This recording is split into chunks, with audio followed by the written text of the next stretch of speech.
Anyway, guys, so I was talking about the okay, so I'm not gonna like if you already heard the lecture, I'm not gonna like drag it on, but I'm gonna explain it very simply. Okay, first of all, let's talk about what it means to be a Marxist-Leninist or a communist in the 21st century.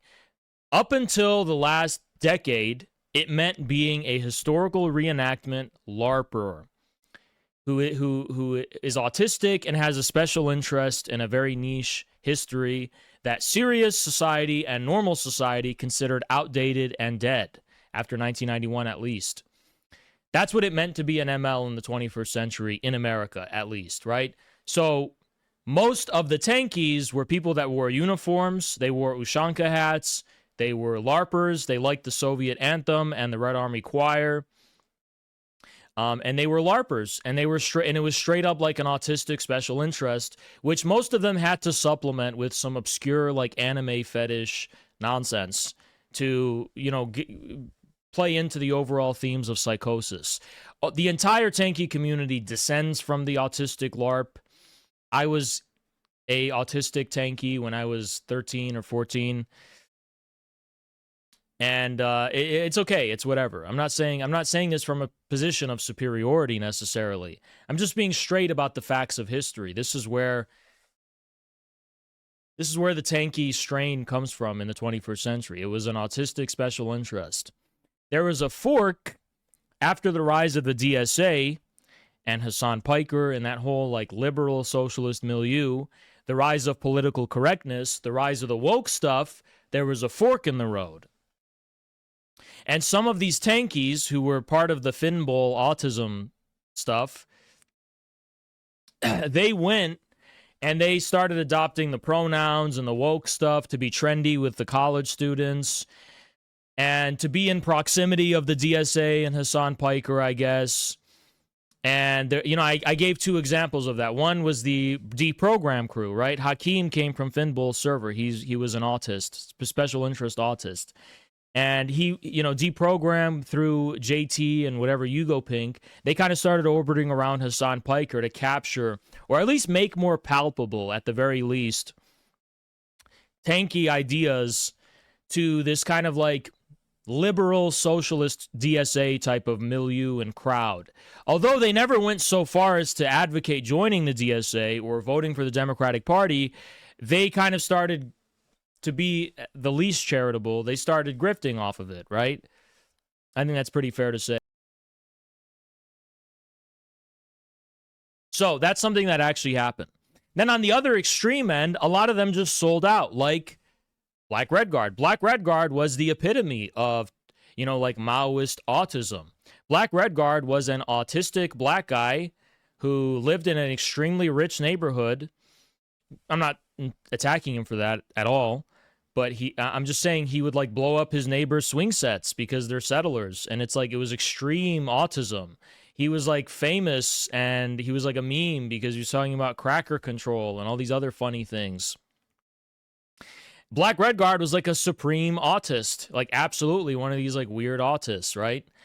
Alongside the whole gaggle of, I'm not trying to insult, but there's Jason Unruh, there's Fellow Traveler, there's these other kind of people, and it was just like he was one of these autistic people that were interested in this 20th century ideology. Well, Black Red Guard also took the fork, in addition to embracing all of like the 2010s woke nonsense that came from liberal universities. He joined the DSA. He's like, I'm not one of you autistics, smelly autistics. I'm one of the cool ones. I'm part of the popular crowd. I'm relevant now. I'm actually part of the world. I'm actually part of a milieu that's going somewhere. I'm part of the DSA. And he kind of like wears it as a badge of honor because these, Donald Redditson was not a tanky, but he's also autistic for sure. He has his own autistic special interest, namely the Mike McNair, CPB centrist, Marxist center crowd, Lars Lee. And he's like, well, I'm part of the DSA because I'm actually relevant. Like this is, the DSA is basically attracts like these autistic leftists who feel like they're stepping out of the anime waifu pillow basement and entering into the real world and getting serious, right? That's their way of getting serious, is joining the DSA. and becoming professional, wearing a suit and tie rather than the LARPer jumpsuit or whatever that they were wearing before.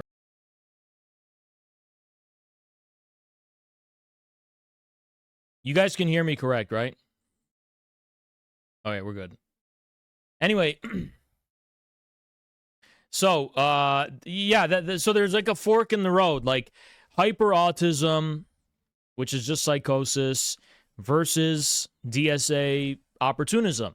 And I will say, without trying to sound like a narcissist, that infrared was an absolutely new thing.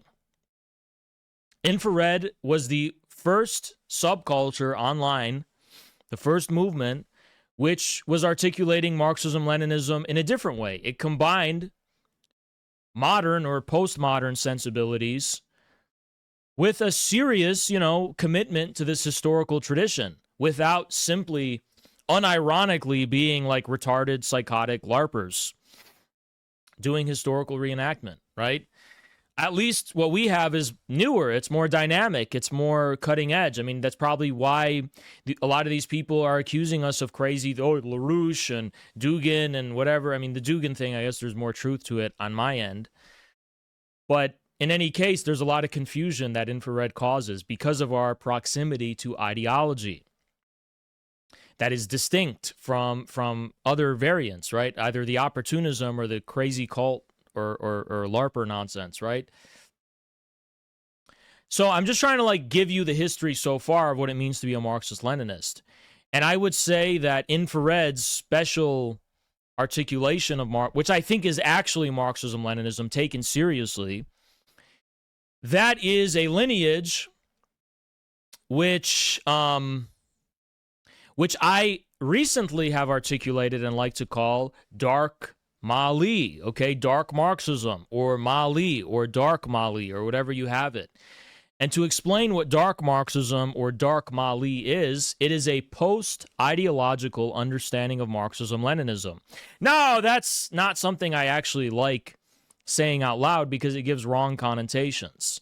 What is the problem of 20th century Marxism-Leninism in both Stalin's Soviet Union and in Mao's China? The problem was that it was too ideological, and Marxism is not supposed to be ideological. Now, most people who would say this and nod their heads, I hope you don't, are soy bourgeois realists who say, yes, let's have science and neutrality and democracy, like Karl Popper or some shit, instead of ideology. But that's not what I mean by ideology. I mean something radically distinct. For example, I don't think that the Islamic Revolution of 1979 was ideological. I don't think Khomeini was really an ideologist. I don't think that was an ideological devotion. I don't think Hezbollah is ideological. I don't think the Islamic Republic is ideological. And I don't think contemporary Chinese Xi Jinping thought is ideological. So I'm defining ideology in a way that doesn't immediately make sense, maybe, but when I start elaborating on it, it's going to make perfect sense to you, I hope. So what do I mean by ideology?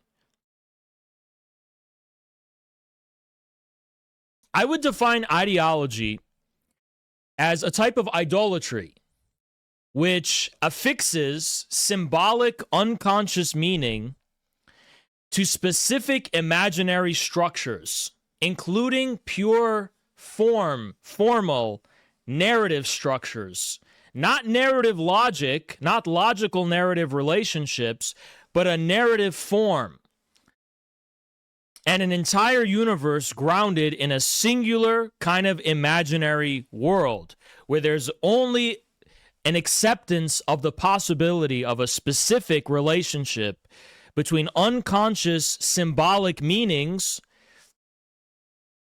and imaginary forms. So to be extremely vulgar, why is Islamic ideology not really ideological? Because Muslims can literally draw cartoons of Spider-Man praying to Hajj in Mecca, and they see no contradiction. Muslims absolutely have a dynamic relationship with culture, where the specific symbolic meaningfulness of Islam is not necessarily attached to a specific imaginary universe. There's a dynamism of different phenomena of the imagination, so to speak, Spider-Man and Batman and I don't know, like popular culture and so on and so on. And Islam has this dynamic ability to be this unconscious substrate which articulates the meaningfulness of the religion at the expense or through these things even, right? Meaning there's a symbolic texture that is irreducible to the imaginary form. Now, that is Islam. What about China? Post-cultural revolution China is the same.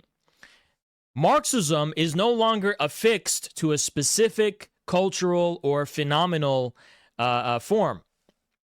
Instead, the dynamic, infinite permutations of culture and form are unleashed after Deng Xiaoping's reform and opening up, and the meaningfulness of the Communist Party's leadership and of Marxism as a method is a kind of more fundamental unconscious pattern or logic or structure underlying that, which doesn't have to be directly enumerated by the expressions of consciousness and culture and ideation even. It's a more fundamental, dense texture.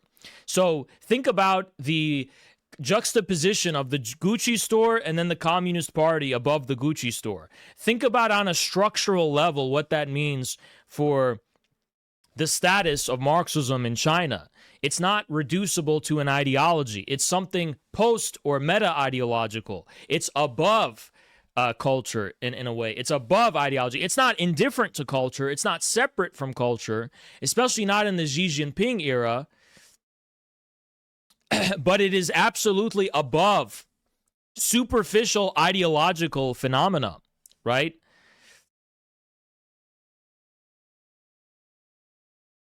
Now, on a moral level, there were two things that helped dismantle communism in the 20th century that came from America, or the pressure exerted by America, at least. In the post-war period, America became a consumer economy. Coca-Cola, Disney, blue jeans, Bob Dylan, whatever you want, music, punk rock.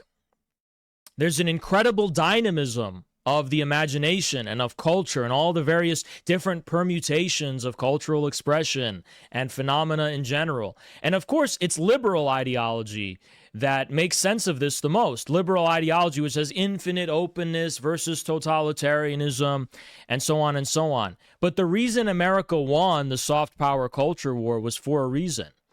Because Warsaw Pact, Soviet ideology, did not leave room for the possibility of even entertaining the reality or the existence of alternative, even in a Deleuzian sense, almost meaningless kind of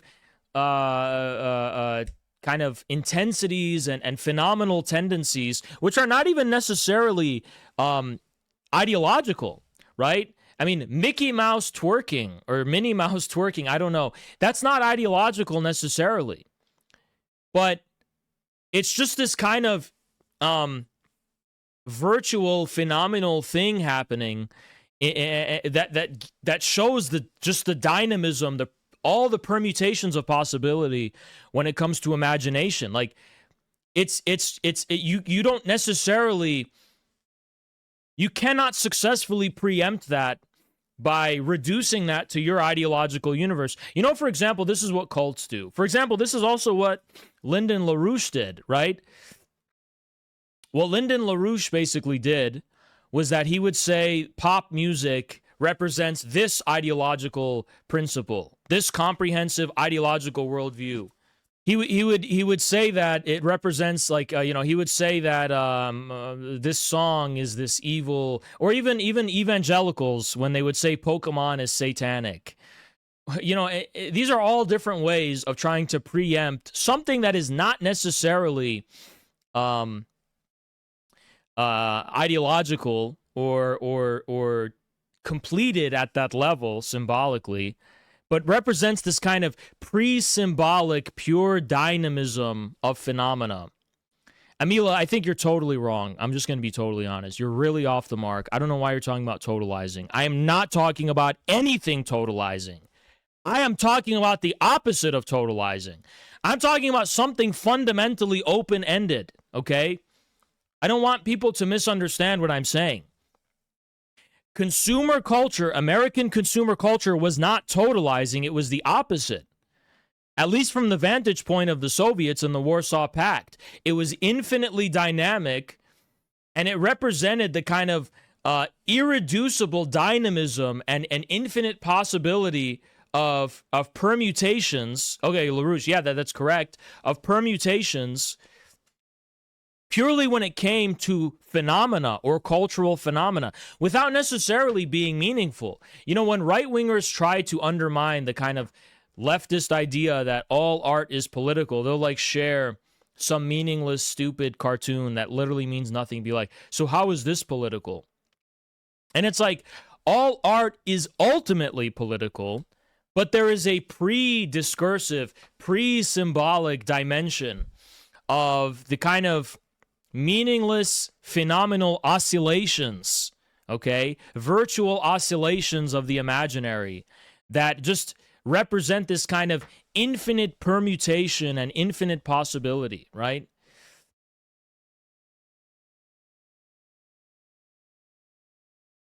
Of phenomena, of the real, right? Which is unstable by nature. And the problem with 20th century communist ideology is that it foreclosed the very possibility of that. Now, the correct kind of appraisal of Americanism would have been, yes, we'll accept the dynamism, and through this, we will articulate the meaningfulness of the communist position, right? This is not what's happening in China under Xi Jinping, I would argue. But in the 20th century, there was an inability to accept the very possibility of this open space in the dimension of culture. And this is ultimately why, on a moral level, at the level of morale, Soviet culture and the Warsaw Pact was imploded from within. Because all it took was a new generation to start wearing blue jeans and to start listening to rock and roll purely out of a meaningless enjoyment that has no necessary ideological content. That actually undermined communist ideology, because it was communist ideology that had to impose a very fixed, formal notion of meaning upon everything, right?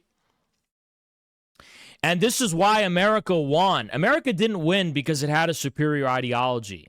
America won because it undermined ideology itself. America didn't win because of a superior ideology. Quite the opposite.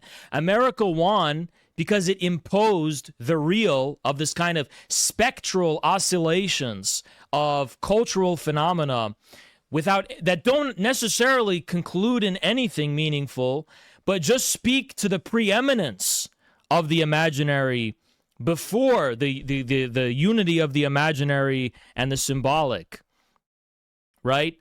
Meaning American culture kind of flooded the consciousness of the people with something traumatizing, right? Which is that there's something that precedes. Look, cultural phenomena was a site of meaning. It was like an idol for communist states. So specific movies, specific music, specific whatever. I'm not saying Soviet Union was this rigid, but as far as the foundations of the state ideology, yes, it had to be. And when a statue of Lenin can be juxtaposed with a statue of Darth Vader, you're undermining the specific kind of horizon of meaningfulness that regards the very nature of statues to lend themselves toward a specific political or ideological conclusion. So this is what it means, ideology, right? It's kind of, America imposed a kind of desacralization of phenomena, of stone and steel and what people saw on television and sound and music, a profound desacralization happened in the USSR and the Warsaw Pact as a consequence of America's soft power, which was simply a consequence of the fact that America occupied a position of having more advanced relations and forces of production. America represented the pioneer and the vanguard of an emerging information age. And both China and the USSR lagged behind America in that respect.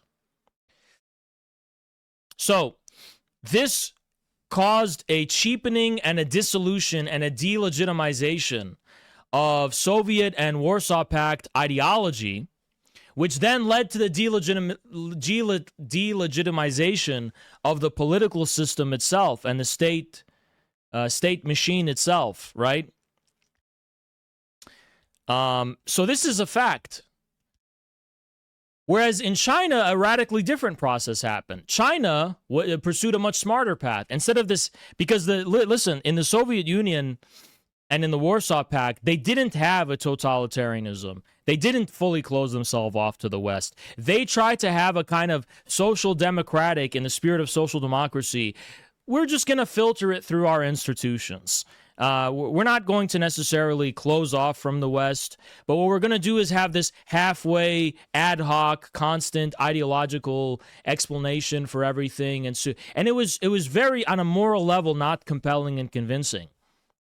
But China was better, because what China did under Mao is they totally insulated themselves from Western culture, absolutely purified themselves of any kind of Western culture, and on their own discovered how to make meaningfulness out of the culture, communist culture, a pure communist culture, right? So the 10-year-long process,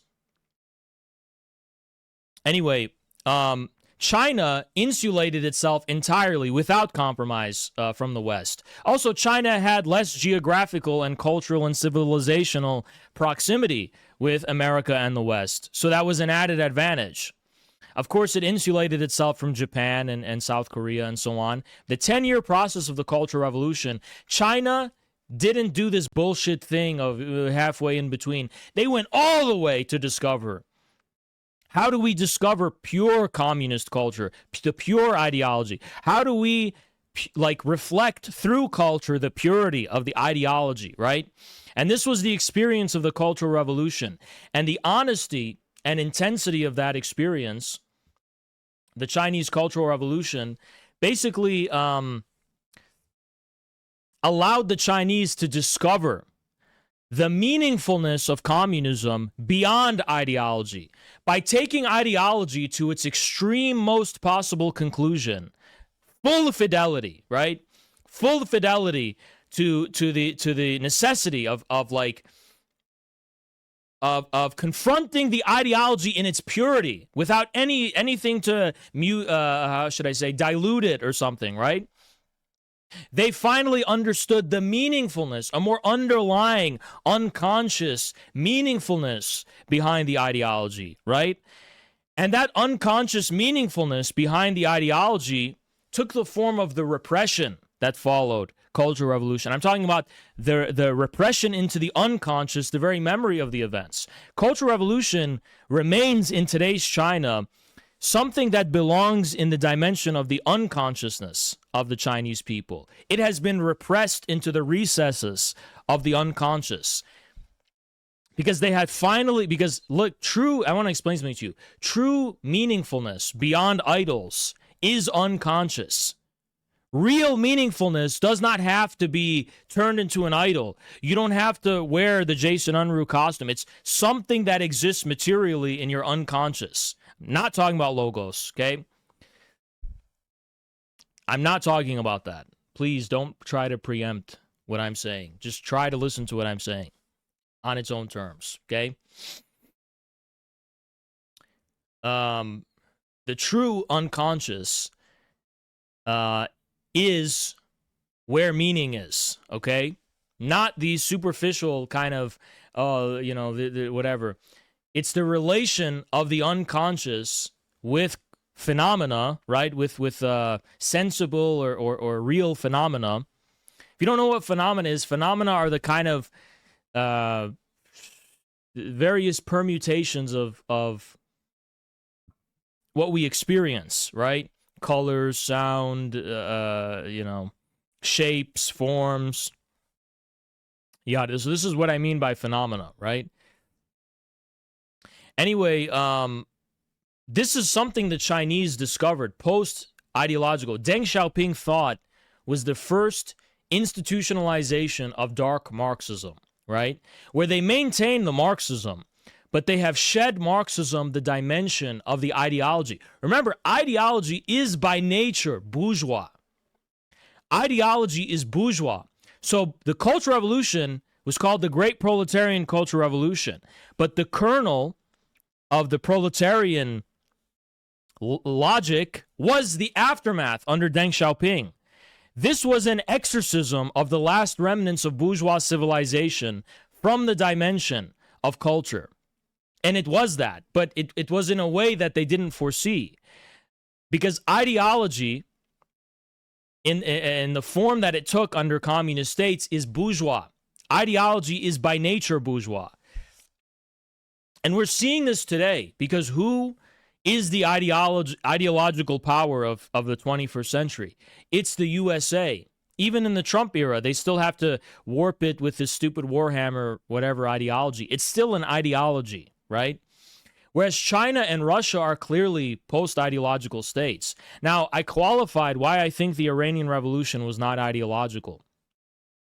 Because the Khomeini Islamic kind of outlook was based on a specific relationship to a structure of the real, something real, a contact with the sublime, not a commitment to a specific product of thought or a theory or a kind of idea, but a specific kind of ontological orientation, which said this is the nature of being in the real. This is how the whole cosmos is. These are the principles governing this kind of more unconscious texture behind the superfice of experience, right? So we need to understand something to not confuse what I'm saying with bourgeois realism. I'm not saying ideology versus bourgeois realism or Reddit. I'm saying it's ideology versus this more sacred comprehension of meaning, which is not reducible to the kind of post hoc constructs of modern civilization, whether those are ideas, whether those are statues or something like. There's nothing wrong with statues and all this other kind of stuff, but it's like modern civilization privileges a specific site of experience as the ultimate horizon of meaningfulness. But Marxism and this kind of postmodern, in the real literal sense, return to an understanding of a sacred cosmos, sacred cosmology, sacred ontology, right? This discovers meaningfulness not in a specific privileged site of experience or phenomena. This is basically empiricism, but in the relationality, a logic underlying the relationality of phenomena.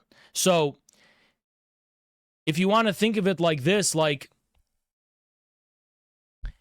the pattern of how things are interrelated is a more fundamental reality than the things themselves, right? This is the proletarian logic versus the bourgeois ideology.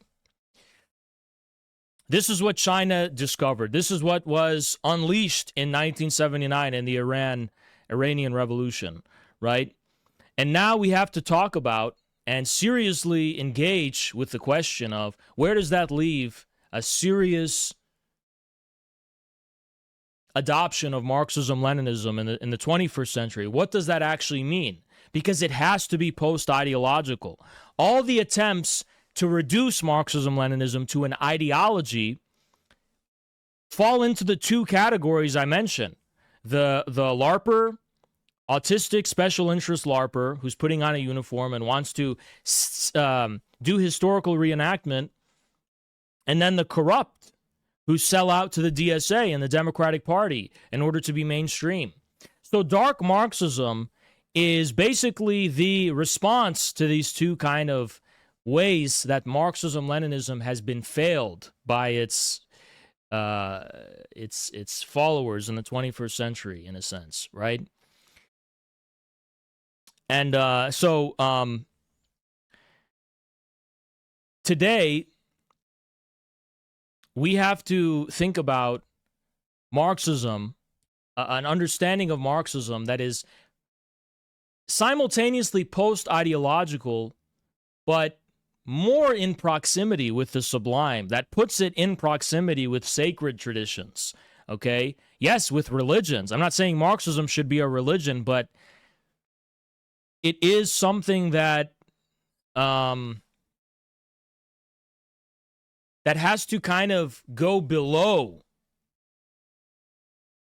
into the infernal depths of human experience and history and the unconscious. It has to be kind of esoterically oriented, below the kind of surface of modern civilization. And because we have exhausted the very limit of what we call modernity, rational, conscious level, kind of rationalistic, mechanical, bourgeois modernity has been brought to its absolute limit. We're entering an information age that is intensely psychological, virtually oriented, very much rooted in this kind of intensification of subjectivities and more fundamental dimensions of meaningfulness. You know, thousands of conspiracies are blooming. Thousands of esoteric, cult-like views are blooming, right? All sorts of different strange alternative medicine, alternative religion, alternative science, everything. And on the one hand, someone would say, well, let's just go back to the classical modernity. It's not possible. The Pandora's box has been opened, and there's no putting it back in the box. You have to go through, right? And how do I propose we do that, right? Well, we have to, through what I call dark Mali or dark Marxism, integrate Marxism with a more sacred ontological and cosmological framing of all human history and existence. A Marxism that is reconciled with the fundamentals of what are the origins of humanity and human history. Not a post hoc institutional kind of academic inquiry into anthropology and science from a distance, but something where the fundamentals of where we derive our sense of meaning is at stake and is put at stake, right? Marxism has to have a cosmological dimension of truth. It has to be ontologically true. It's not a post hoc construct of a modern civilization, which we can no longer take for granted anyway. The modern subjectivity of someone who simply kind of has no skin in the game and looks at, and from a bourgeois realist perspective, looks at reality from a position of having no skin in the game is not a tenable or possible position to any longer maintain.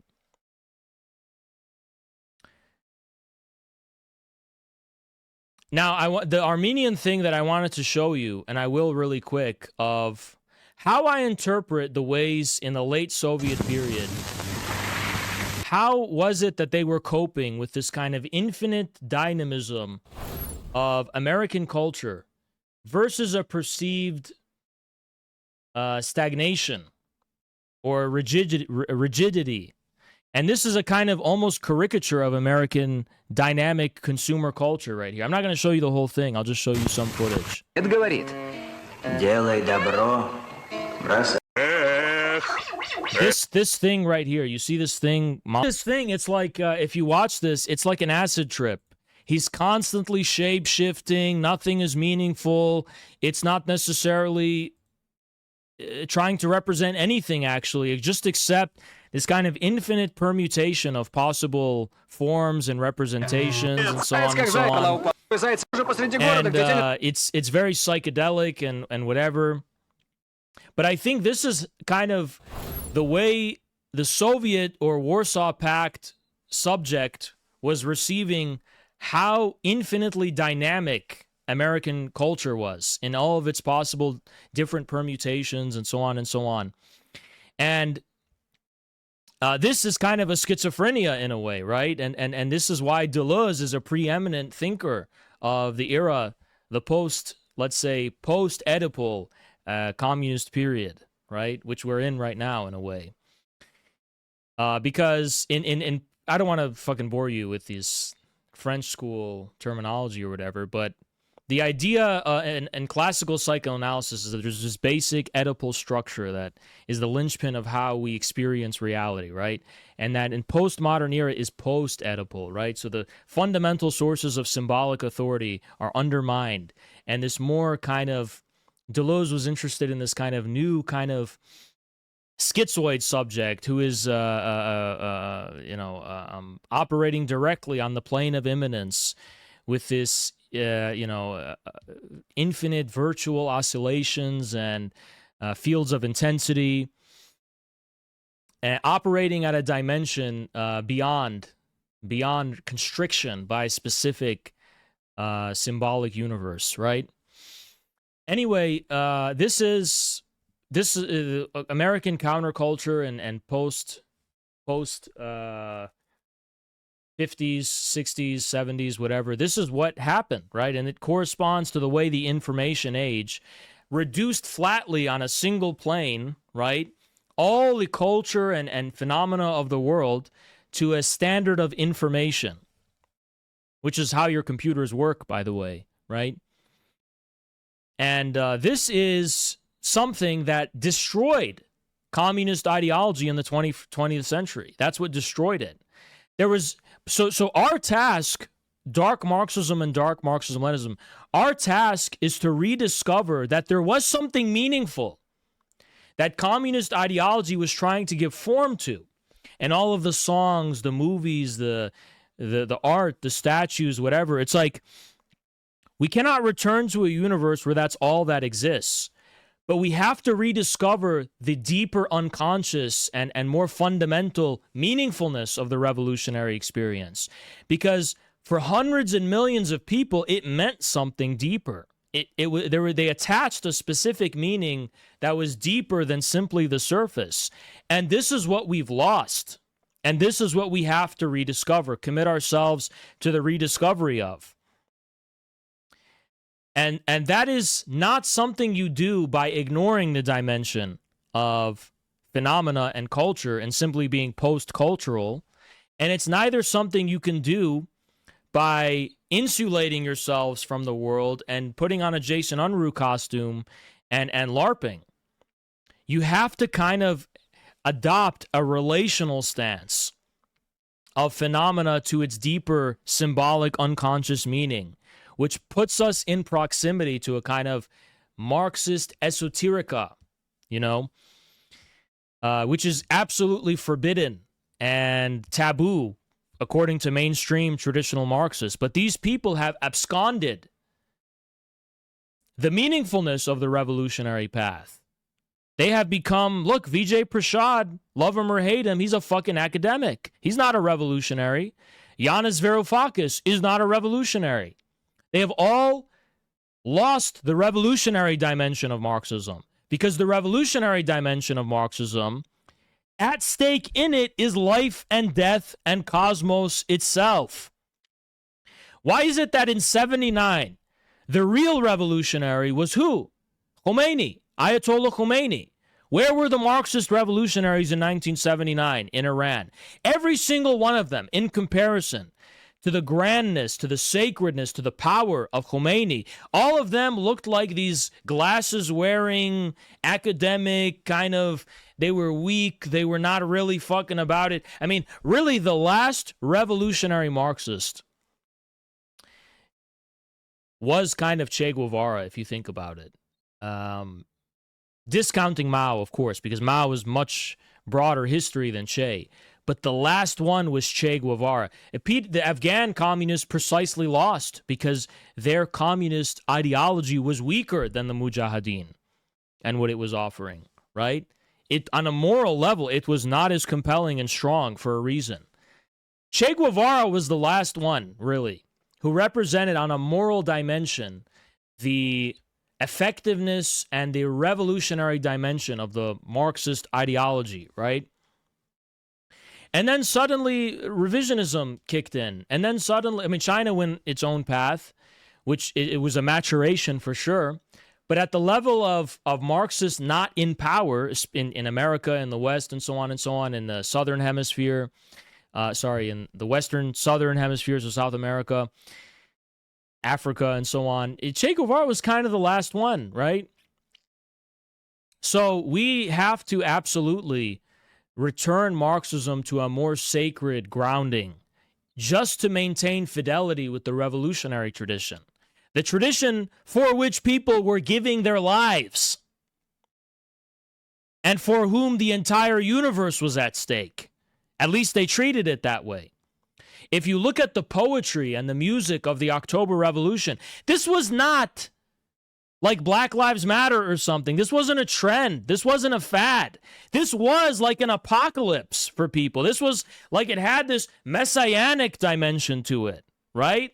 Which was extremely dense at the unconscious level in terms of what was at stake. Compare this to your average self-proclaimed Marxist today, who's this postmodern, ironic subject who doesn't even believe in anything. They're infidels. They don't even have belief. They don't genuinely believe. They're missing the dimension of belief because belief is a relationship to the real. Belief is a relationship to the sublime.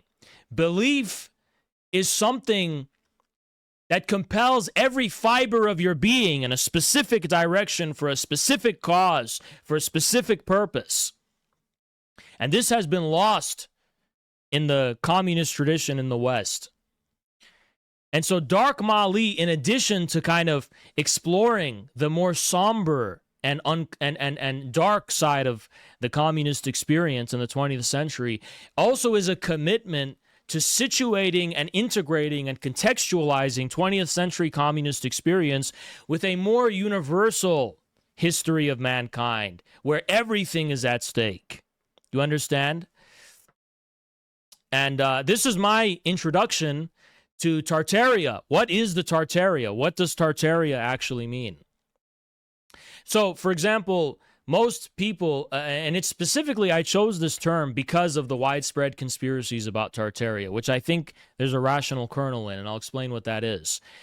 The Tartaria conspiracy is basically this idea that there's this old, lost, ancient civilization, and they use footage of the Chicago World's Fair and other things, and the Tartarians built the entire world, and it was all wiped out because of mud floods.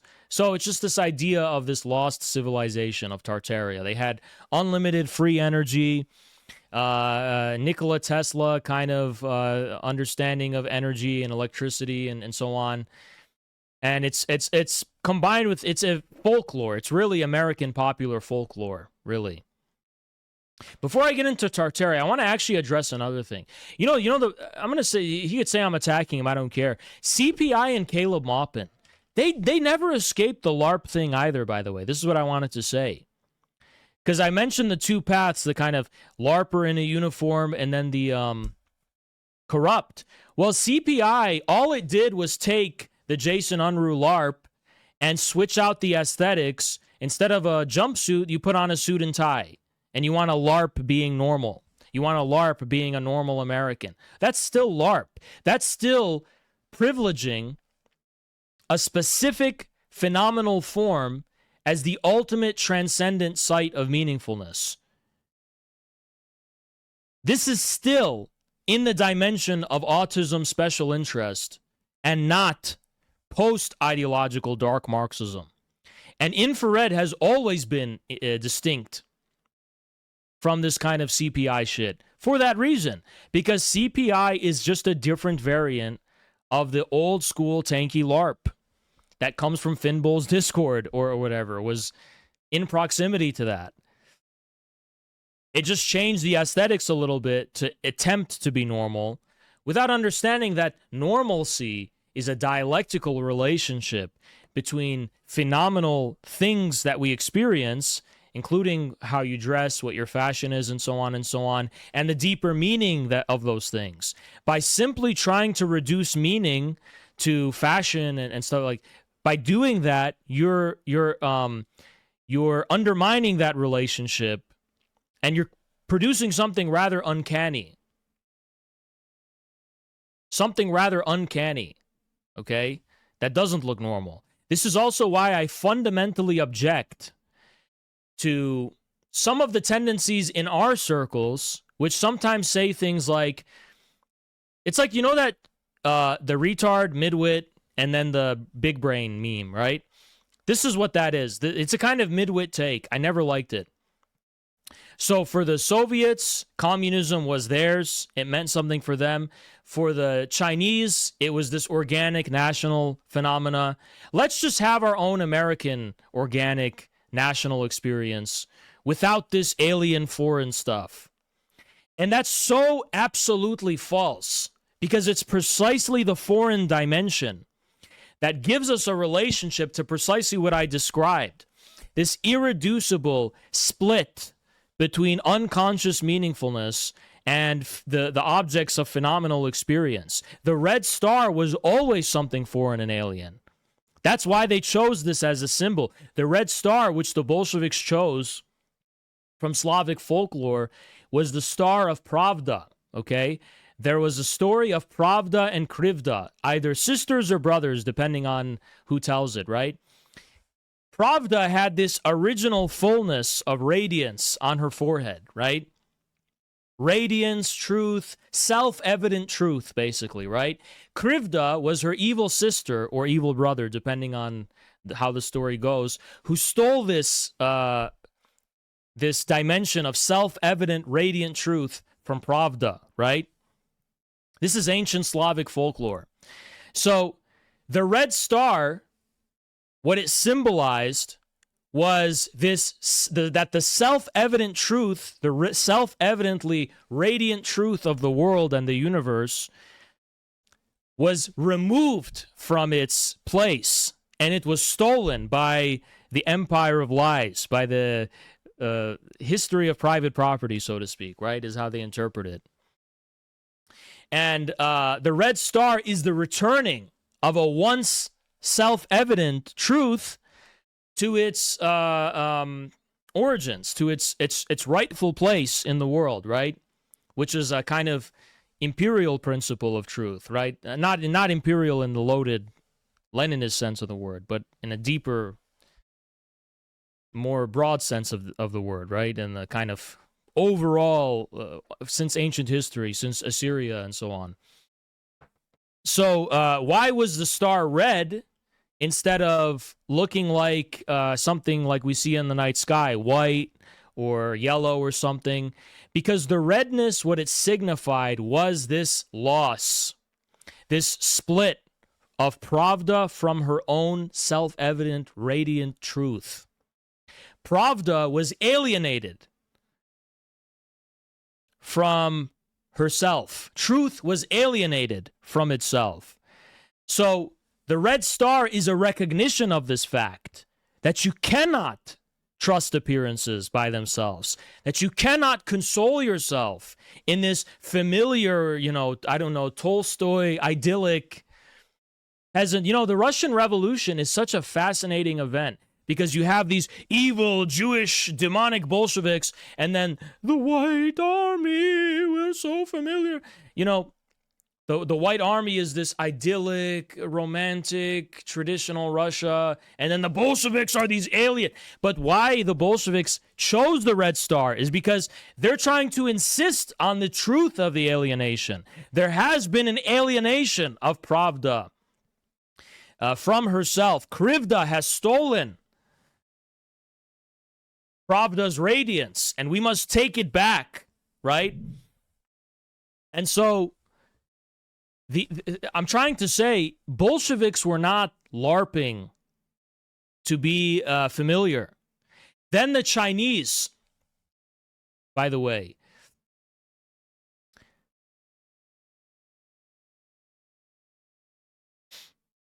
yes, like a foreign celestial body. Very true. That's exactly what the red star is supposed to mean.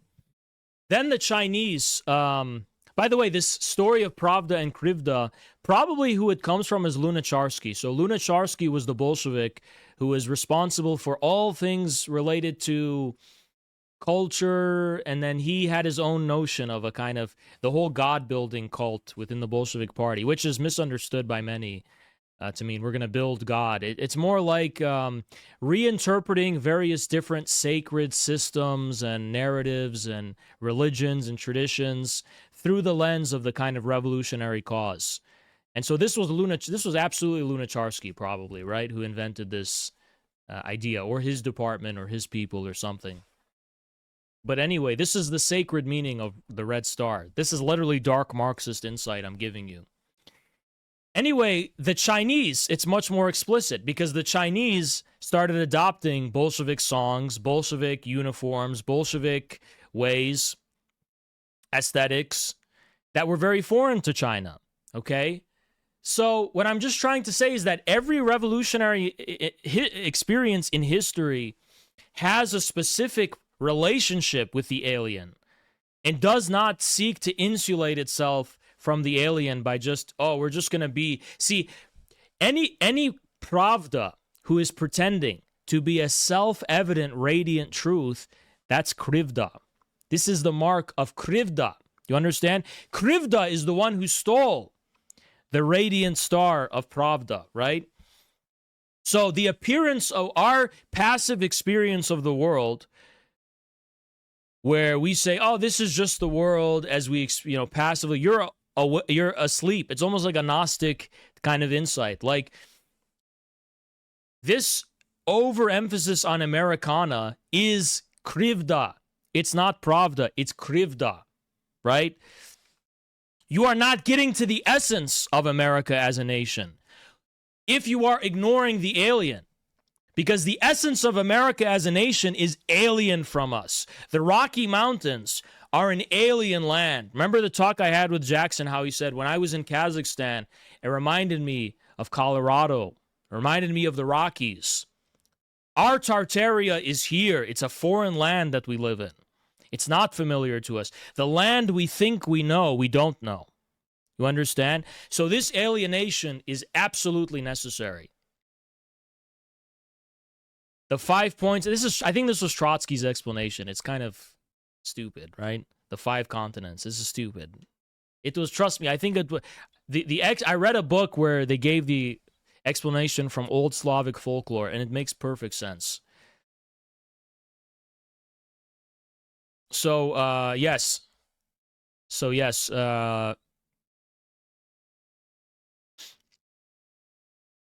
It's like that's just like some stupid Esperanto bullshit, right? Trotsky wanted Esperanto. The 5 continents. Shut the fuck up. Put the fries in the bag. It's not what it is. And I'm not talking to you, but I'm saying Trotsky is so annoying, and all the Trotskyites. Anyway, to continue. Yes, so no, we shouldn't try to deliberately, let's just be Americans. Nope, there's no such thing as just American, okay? Because we are living in an empire of lies, so we have to have this dimension of awakening. We need our own woke. We need our own kind of red line where we say we have woken up, and we're not trying to simulate the slumber of America, the dream of America. We're trying to wake up to the reality. So, I wanted to get in a tangent about that as the last part of the ideology thing, right? So what is Tartaria?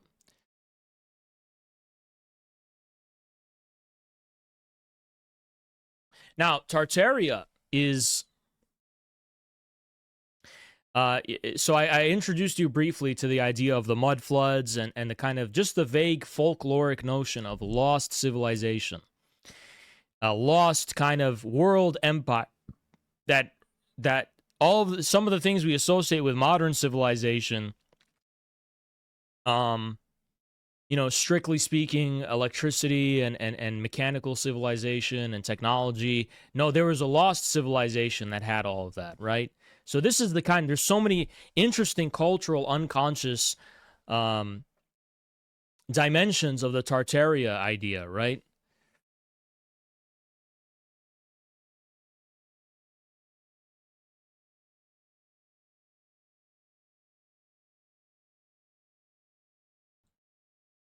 Can you please ignore mud floods? Unironically, we're not retarded. Okay, there's no mud floods. All right, I don't care if there were. I don't care about that. That's completely not relevant to what I'm saying.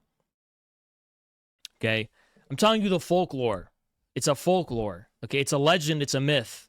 But there's a truth behind the myth, and this is what I'm trying to explain.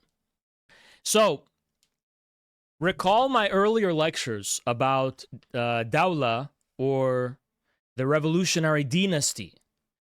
Recontextualizing Marxism in a broader history already has precedent in our community through Michael Hudson.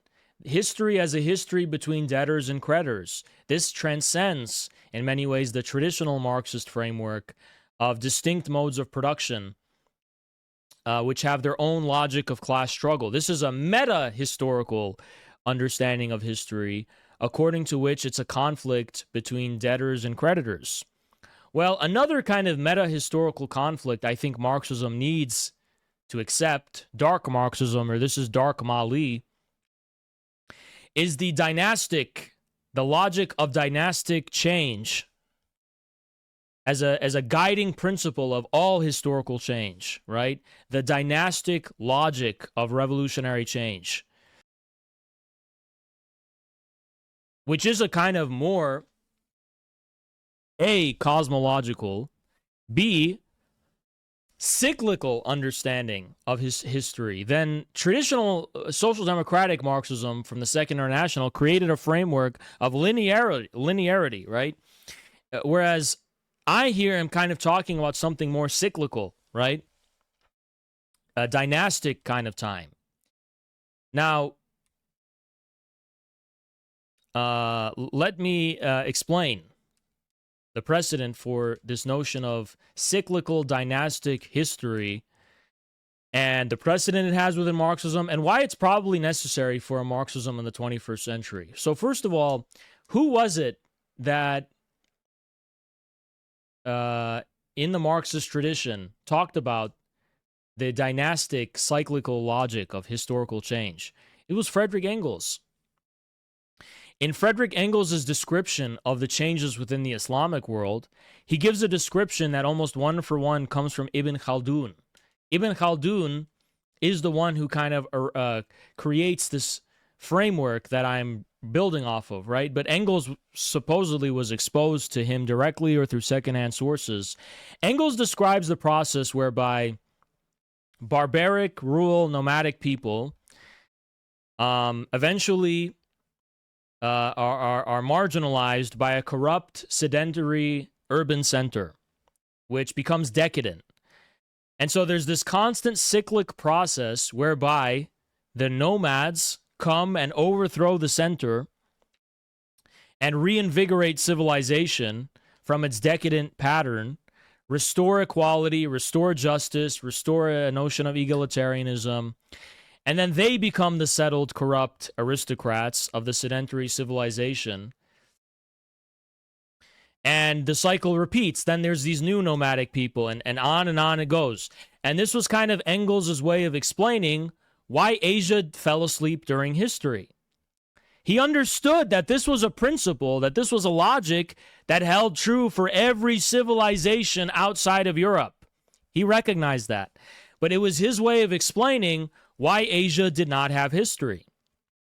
Because it was stuck in this trap that was described by Ibn Khaldun. Now, Khaldun's description is a little more specific. Ibn Khaldun said that the nomadic tribal peoples have something called asabiya. Okay, asabiya is a deeper type of tribal nomadic cohesion and solidarity and egalitarianism and law and justice. Because when you're a nomad and you have nothing except what you can carry on your back or on the back of your donkeys and horses and camels, the only real currency that holds is law, is honor, right? That applies equally to everyone, regardless of status. And Khaldun said that sedentary civilizations degrade this prior form of solidarity, leading to inequality, corruption, and decadence of culture and dishonor. And there's a cycle, he called it the dawla. The dawla for him was a kind of temporal dynastic logic of state power, where the state basically is this organism that has a life cycle just like a human being does. And for Khaldun, there's different points in the life cycle of the dynastic kind of power, right? There's the early period where Asabiya is very strong. The nomads have conquered the sedentary armies. They've taken power. This is a kind of ascendant revolutionary period, right? This is the beginning. This is a revolutionary period, right? Then toward the middle, this is a kind of Pax Dawla, right? This is the prosperity, stability, peace. This is the apex moment, consolidation, right? Then there's the downward trend of decadence, corruption, inequality, injustice, oppression, and so on and so on. And on the cycle goes. And Khaldun theorized that this life cycle, this was a general life cycle of states and of civilization more generally, right? I'm giving it to you in a very broad and crude way in terms of my description. And this is what Friedrich Engels kind of secondarily describes in his description of the Asiatic mode of production, at least as applied to the Islamic world. But it also held for Chinese dynasties in India and so on, right? This general principle of barbarism and civilization and the dialectic of nomadic and sedentary is a pattern that is recurring throughout all of world history, everywhere in the world, even among the Mesoamerican people.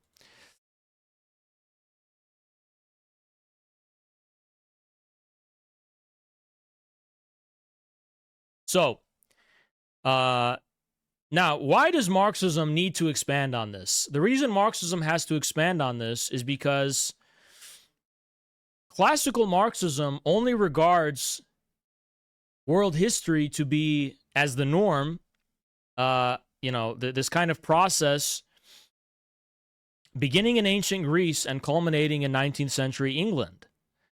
But now that we're entering a multipolar age, replete with the various experiences of revolutionary events throughout multitudes of different disparate civilizations, it should kind of strike us as obvious that the trajectory of world history described by Marx and Engels, which they imported one for one from Hegel, by the way, at least the zone of the development of spirit, that was the exception. That wasn't the norm. That was not the norm of world history. So the question is there a lost lineage of world history where there is history? It's not just an endless stasis. And the truth is, yes, there was a world history of Asia. And it's at a larger scale, and it's far more magnificent and brilliant and deep and powerful. So much so that Europe was a reflection, merely a kind of subjective articulation of something happening in the beating heart of Eurasia, which Europe consigned to the dustbin of a lost history. This history is a sacred history. It was lost. It was lost because it was not regarded as meaningful, but it remains meaningful at the unconscious level of global civilization. It's a sacred history. This is what I mean by sacred. It's indescribable at the level of conscious, rationalistic kind of European enlightenment. But it's still here, right? So this is what we have to talk about and recognize. And before we start with anything, that is Tartaria. That is Tartaria. Tartaria is the lost modernity and lost history of mankind. Because the process of the step sedentary dialectic was not an endless cycle for Eurasia. It culminated in a final principle. What was the final principle? The final principle was the world empire of Genghis Khan. That was the final principle. After Genghis Khan, it was Tamerlane who turns this notion of world empire into an imperial principle. And this imperial principle serves as the foundation of the world-defining empires, the Mughals, the Safavids, the Ottomans. All of them are post-Timurid empires that are in their own way articulating like Kojev's universal and homogeneous state in these different distinct forms based in these different lineages of sacred history. But they considered themselves empires of the end times, empires that will safeguard world history until finally the eschaton arrives. So for the Safavids, they are entrusting the world, Iran, right? For them, it's the world history as Iran, right? This is why they had this kind of nationalism of the Cyrus the Great and so on, right? Sasanians and so on, Sassanids. But the idea is that the Mahdi, until the Mahdi arrives, the shadow of God on earth is the Shah. So the real Safavid flag, it's the lion with the sun and the sword. That lion represents the shadow of God on earth, a kind of custodian entrusted with watching over the earth until the arrival of the Mahdi, right? So Safavid Empire was an eschatological empire, okay? The Ottomans had their own eschatology of Rome and of the Mahdi and so on in the end times, especially the late Ottoman period. Also Russia. Russia was an eschatological empire under Muscovy. And these are all post-Mongol, post-Timurid kind of end of history, but not really end of history, end of times, ontological end times. So even more profound than the Fukuyama end of history, right? And so this is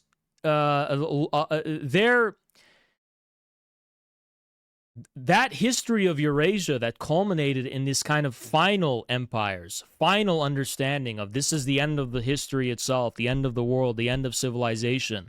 In some sense, that is Tartaria. That is what Tartaria really is. Tartaria is not a particular empire. Tartaria needs to be juxtaposed to kind of this liberal bourgeois cosmopolitanism, where we have, you know, that symbol of there's one world with the grid and everyone's holding hands. It's this kind of abstract, open plane.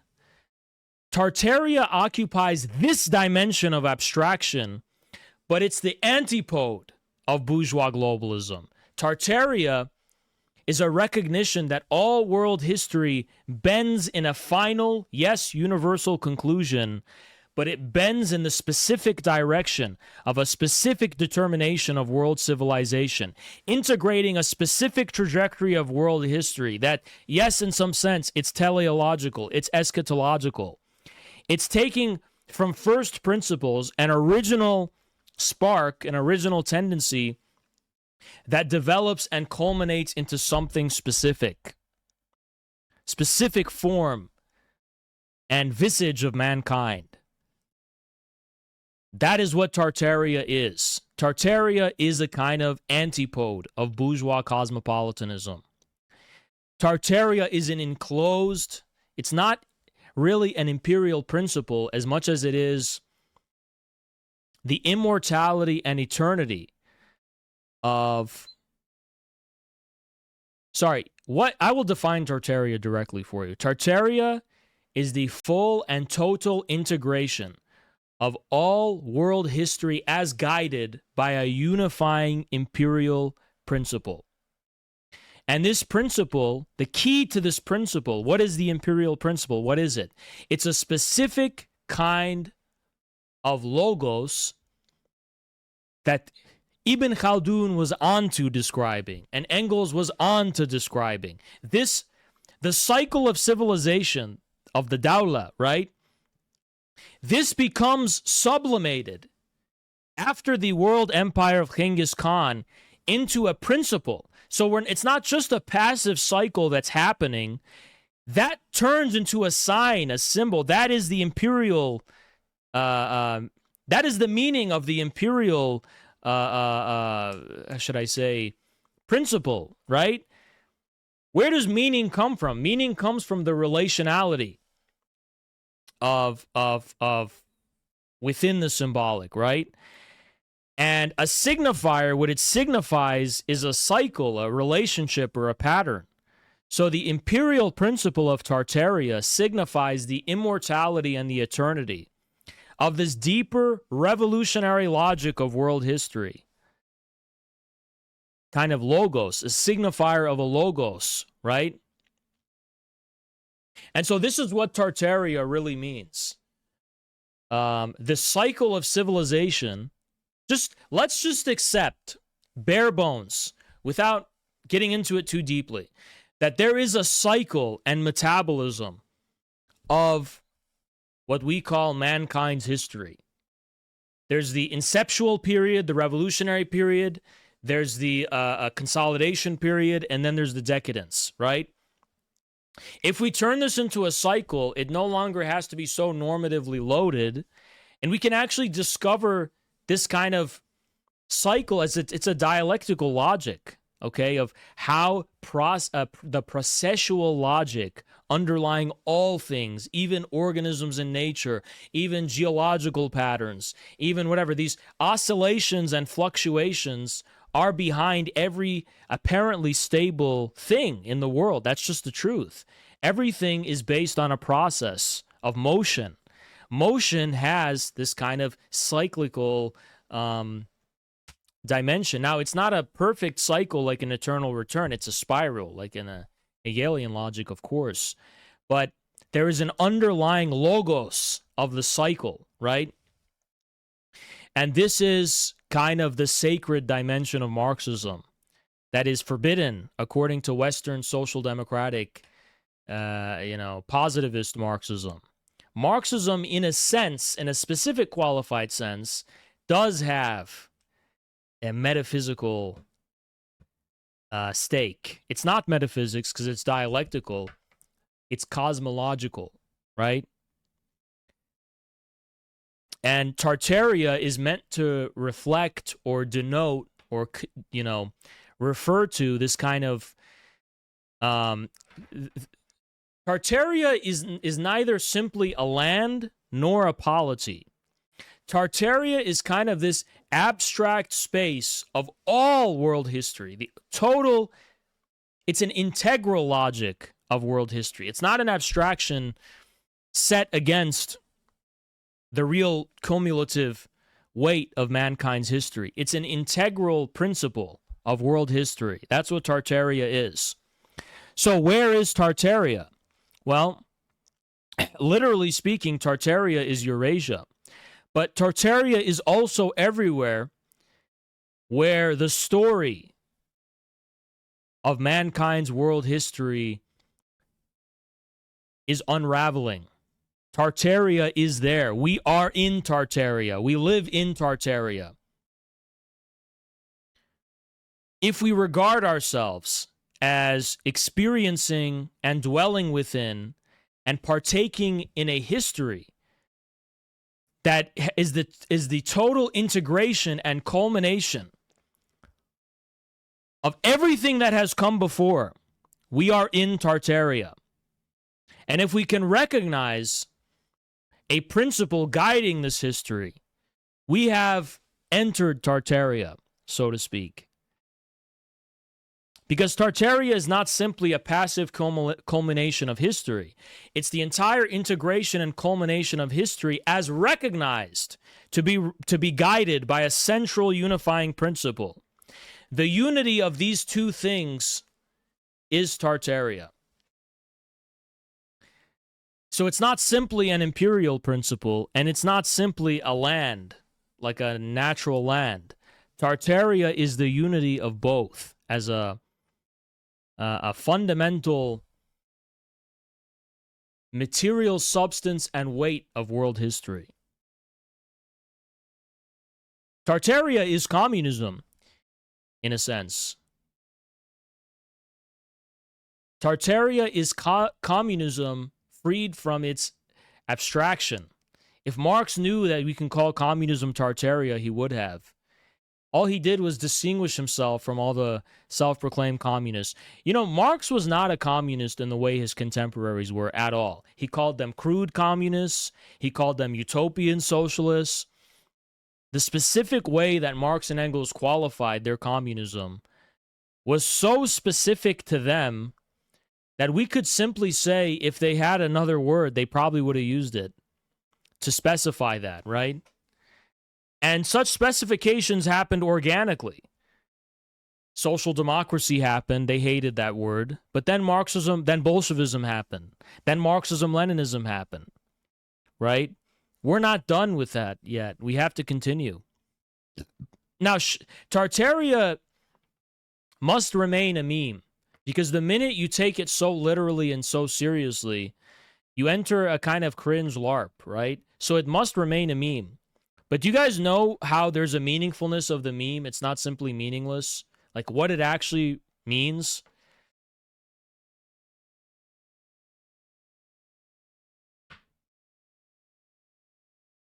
Tartaria is that the movement of history is not blind. Now, I'm not done yet talking about Tartaria, because to truly understand Tartaria, you have to go to Alexander Kojev and his understanding of the universal and homogeneous state. Now, for Alexander Kojev, the universal and homogeneous state was the culmination of all modern history and history itself, according to the Hegelian. Now, look, Kojev was an idealist, okay? So he was drawing from a Hegelian comprehension of the end of history and of world history itself, which for him culminates in the universal and homogeneous state. Kojev understands world history to be a struggle of domination of man over man, master-slave dialectic, but a process that resolves itself in an understanding of man's recognition of what he truly is.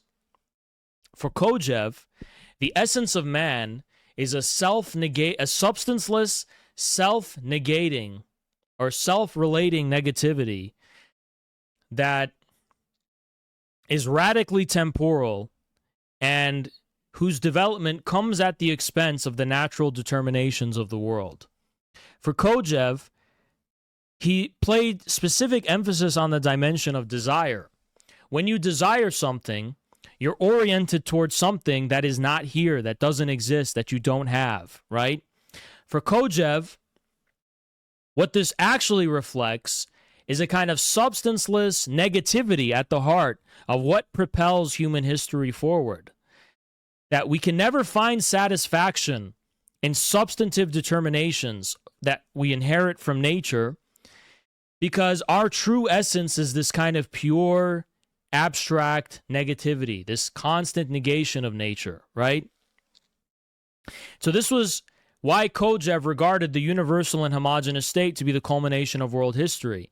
Because in the very bureaucratic emptiness of the modern state, the pure form of the law and of right, absolutely indifferent to the various races and cultures and specific features of mankind, that is humanity, according to Alexander Kojev.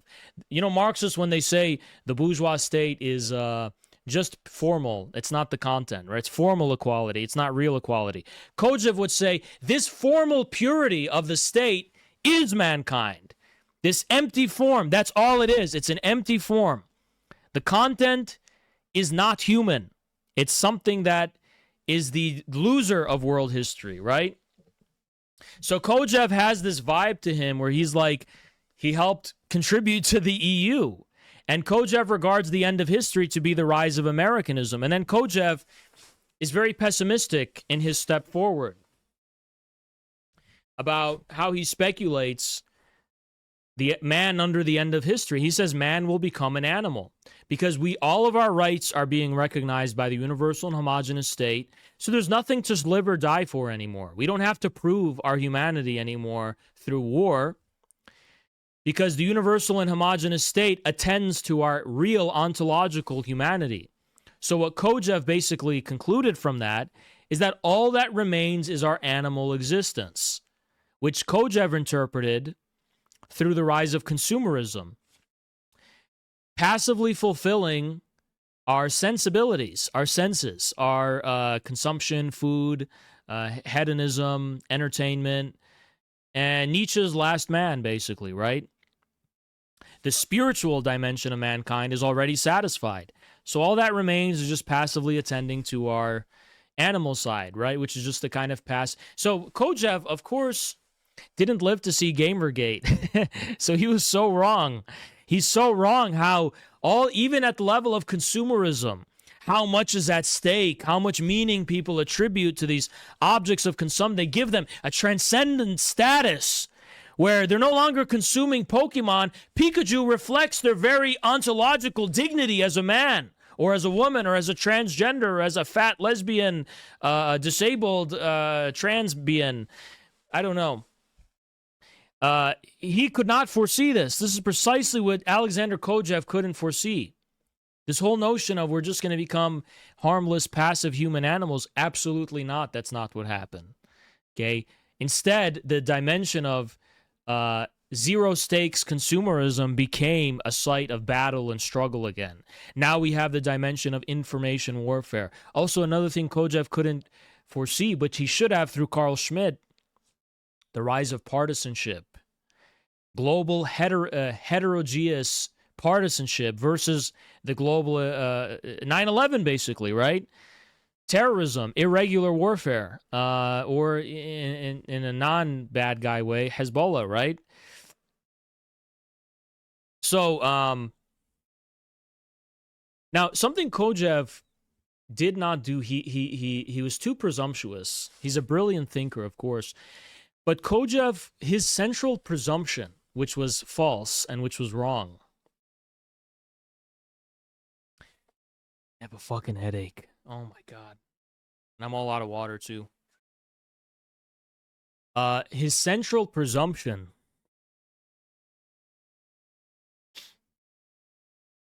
was that, guys, honestly, I'm not even gonna lie, like, support the stream for sure. Like, straight up, guys. I went out an arm and a leg for y'all. I'm literally dying right now. Anyway, for you can wait though. You can wait till I'm done. Kojève basically was too presumptuous because he didn't understand how this universal and homogeneous state comes to affect itself and acquire self-relationality. So my essay about Alexander Kojève and the Russian special military operation was exactly about this that I submitted to Red America. The universal and homogeneous state is not simply a passive receptacle of universal recognition. It itself becomes a thing that must relate itself to itself. And how does that happen? Through Bolshevism. Kojève collapsed the Bolshevik Revolution and the French Revolution. Wrong. The Bolshevik Revolution and the Chinese Revolution were delayed, meaning they did not have a real bourgeois revolution of the pure form of law and universal state. They had to regard the universal state itself as an aspirational object to fulfill and achieve within this wider schema of achieving communism. But in doing so, they came to regard the universal and homogeneous state as a determinate thing. And this temporal historical lag created a logic of relationality of the universal and homogeneous state in communist states that did not exist and does not exist in liberal democracies. Only recently we have this thing, the paradox of tolerance. How do we... now the West is starting to think about that, and it's affecting the West for sure. What is the content of liberal democracy? But this is something directly the Bolsheviks and the Chinese had to deal with, because they had to create a universal and homogeneous state intentionally in order to kind of create a scheme of stages where they will eventually succeed at, right? Amila, what's up? So, put it this way. The universal state was a byproduct of bourgeois enlightenment and bourgeois revolutions. But for the Bolsheviks and the Chinese, it was an intentional goal that they gave parameters and definition, and thereby created a logic of self-relationality. And this logic is precisely the distinction between proletarian dictatorship and bourgeois principles of statehood. Because in the relationality, self-relationality of the universal and homogeneous state, the communists rediscovered Tartaria. They rediscovered Alexander Nevsky. They rediscovered Ivan the Terrible. They rediscovered how their own history is a battleground, replete with meaningful determinations. Phil Foe, once you take... See, you know my problem with the traditionalists like René Guénon and Julius Evola? The problem with them is they create a dichotomy between abstract bourgeois emptiness and the wealth of particularity and substance and content. But the only way to reacquire substantiality and materiality and culture and determination and particularity, you don't oppose some kind of empirical substantiality versus abstract bourgeois law. You don't do what Nazis did and say, we are the master race. We are the blood. Our Germanness and our German blood. Let's jack off ourselves for being German, Aryan, whatever. You know, the problem is that German, of course, there's many problems, but even by its own logic, German kind of revolt against the modern world simply took the very logic of bourgeois modernity and applied it to racial determinations or perceived racial determinations and so on and so on. They never escaped the one-sidedness of bourgeois modernity, where this is the pure form and it by itself is the thing. It's a pure form that you can posit in front of you, and that's the thing. Now, they turned that into the Aryan race and the Germany or whatever. But the real way to return to the sacred and the sacred cosmos is to, yes, accept the abstractness of modernity, accept that, and then simply insist that it's consistent with itself. Give it a dimension of relationality, and thereby restore to it the dimension of the logos. Once you do this, suddenly there are other patterns and relationships across history that illuminate the determinations of your pre-modern past. And what, see, like Alexander Nevsky was not intentionally trying to be a mythological, legendary, whatever. It's like there's a deeper relationality here. And the terms of of course, the terms of the relation is a meaningless abstraction, but that's precisely what abstraction is. To abstract is to take something out of the context of its relationships, right?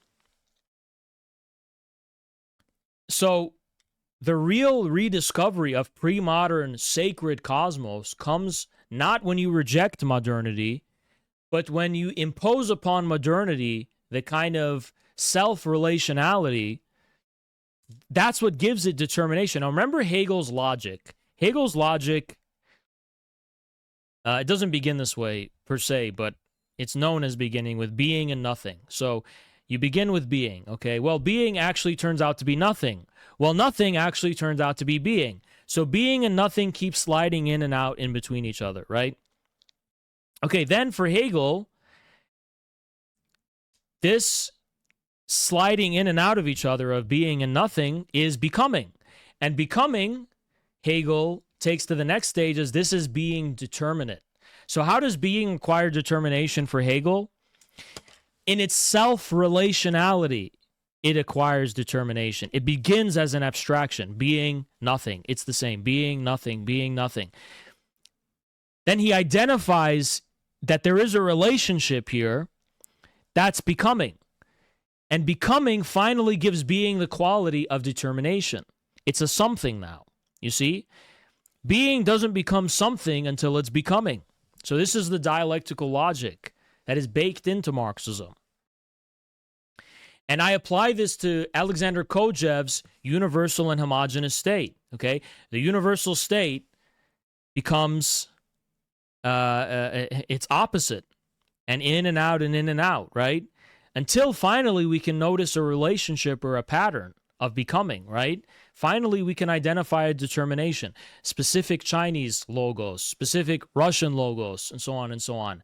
A pattern that illuminates forms and determinations previously taken for granted, but which actually were there all along within your civilization. So, ones if that makes sense to you. Oh, fuck.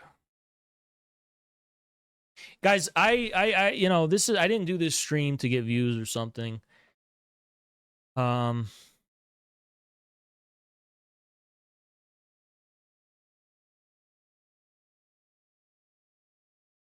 Yeah, you guys have no fucking idea what I'm talking about. All right, well, whatever. Worth a shot at least. Fuck. Barnaby with the 5. What's up, bro? Appreciate you.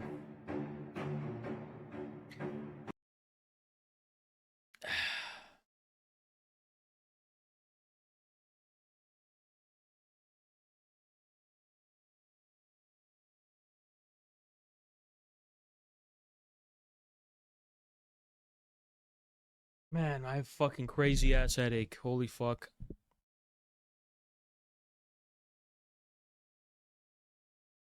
So, look, Tartaria is the universal and homogeneous state that finally acquires particularity, if you want to think of it in that way. And it's kind of post-Kojève Marxism. John, what's up? Dark Marxism, right? The whole purpose of dark Marxism is, think of Kojève's universal and homogeneous state. Scotty, appreciate you, man. Think of Kojève's universal and homogeneous state. And think of that as the ultimate source of light and illumination. Kojève's universal and homogeneous state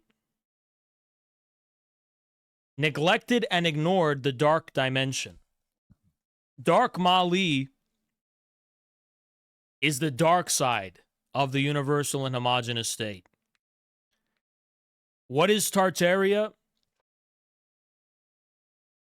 Tartaria is a shadow empire of the universal and homogeneous state. Repeat after me. Tartaria is the shadow empire that follows the universal and homogeneous state. It's a shadow empire.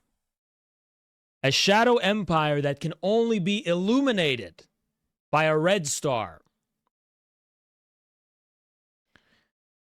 By the star of Pravda clenched out of the hands of Krivda, right? For as long as Pravda's star is stolen by Krivda, right?